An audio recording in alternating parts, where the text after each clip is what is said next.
This is one of the most highly tuned machines in the world. It was born for one reason and one reason only: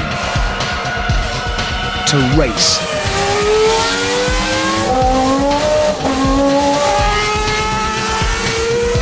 And win.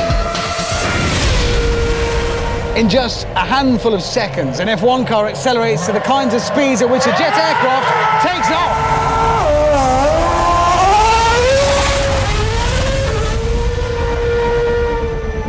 In fact, they're so fast that the engineers have to work hard to stop them taking off. And that kind of high performance calls for titanium, carbon fibre, all those other exotic modern materials, but it also requires some surprising engineering connections. A revolution in artillery.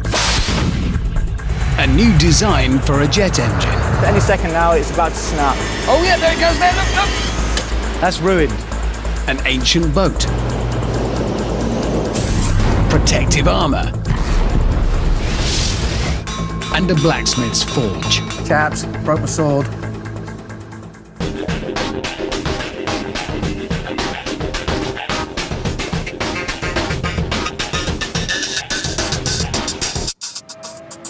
An F1 car has just one purpose in life: to go as fast as possible around a circuit for roughly 300 kilometers on a Sunday. Everything you see is engineered to improve performance, to shave weight and milliseconds off a lap time. The materials, the engine, the shape. Famously, their sophisticated aerodynamics keep it pinned to the road so well that it could drive through the Monte Carlo tunnel upside down. Well, theoretically. But the thing is, there's nothing superfluous on these machines. Nothing that isn't about making it faster, pinning it to the road, or stop quickly. That's why there's no room for luggage or a map. The result, a thoroughbred machine that weighs about half as much as a small runabout. But it's still a car.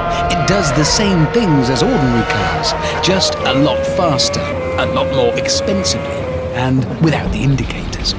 You might think that F1 cars would be built around monstrous engines, but the engines are smaller than those in many family cars, just 2.4 litres. The secret is precision, not brute force. And that precision is audible. It's the distinctive sound of components moving at speeds that would destroy an ordinary engine. The beating heart of any car with an internal combustion engine, be it a family hack or an F1 car, is this. This is the piston in the cylinder. We've cut the cylinder away here so you can see what's happening.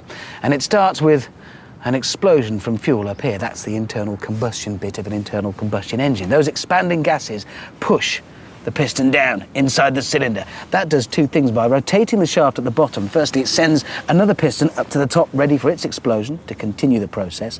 And that rotating shaft ultimately is what drives the car's wheels.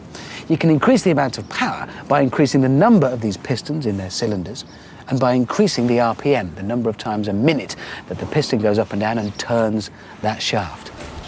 While F1 engines might share the same basic design as an ordinary engine, a piston going up and down inside a cylinder, the engine in your road car would literally explode if it reached even half the revs that an F1 car is capable of. The heat and pressure would be too much.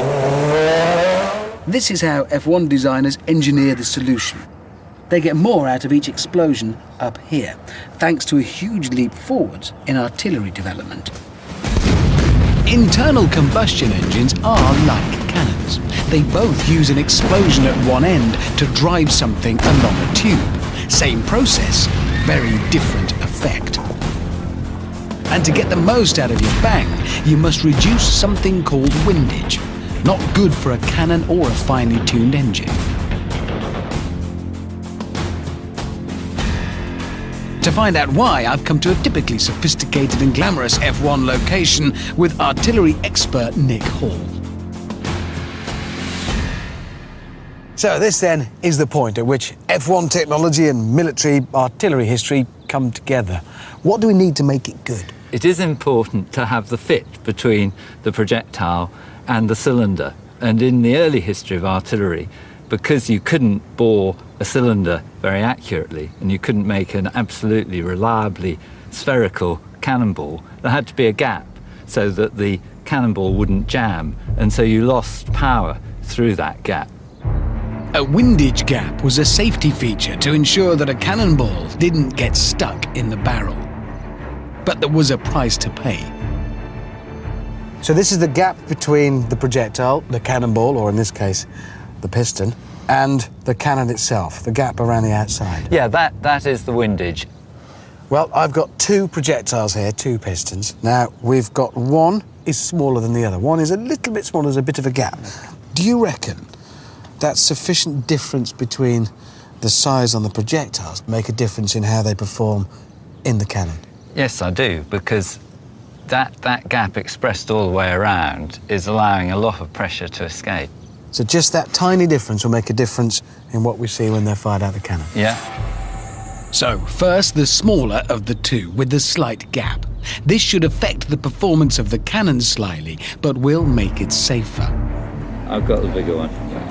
Which is probably just as well, as this is the first cannon I've built. OK, well, let's load it up. So, just drop that in. Yeah. It's in, I'd say. Now, let's charge the cannon. My finely machined cannon stores air up to a pressure of 5 bar, or 72 pounds per square inch, which, when released, will hopefully propel the projectile down our makeshift range. Right, our cannon is charged. Yeah. I'll go on 0. So I can run. 3, 2, 1, go. OK, if we're ready, in. 3, I've never fired a cannon. You fired lots. Yeah. I'll just do it quickly. 3, 2, 1.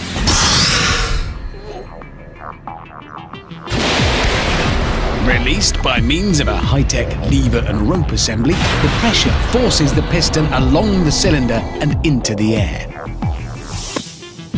Well, it works, isn't it? That's very good, wasn't it? Well, that's it. That's the smaller projectile. So what we must now do is go and mark the spot with my industrial golf flag. Look at it. A very respectable 48 metres on our first attempt. Right. Well, this isn't an exercise in demonstrating the effectiveness of my air cannon, but come on, it's pretty good. It's not bad at So all, that's is the it? slightly undersized projectile, piston, with a slight gap in it around the cylinder bore, which we call windage. This one is now a snugger fit. So if this were too big and you had to squeeze it in, it would waste energy in overcoming the friction to shove it out the barrel. Yes, but we've got very fine machining here, haven't we? Oh, only the best. OK, so let's put that. That is a closer fit.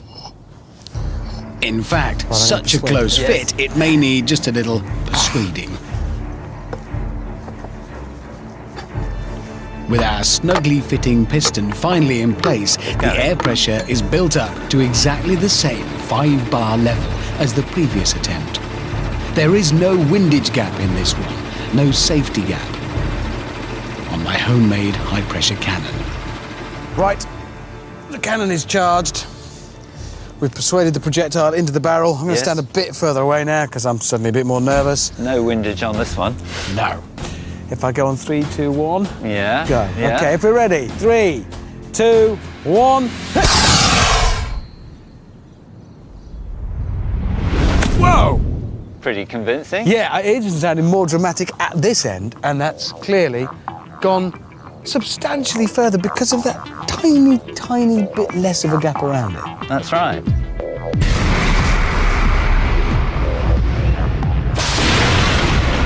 So exactly the same force fired it much further, and all because of a better fit. 3. Well, we know it went further than the previous attempt of 48 metres, but by how much? 11, 12.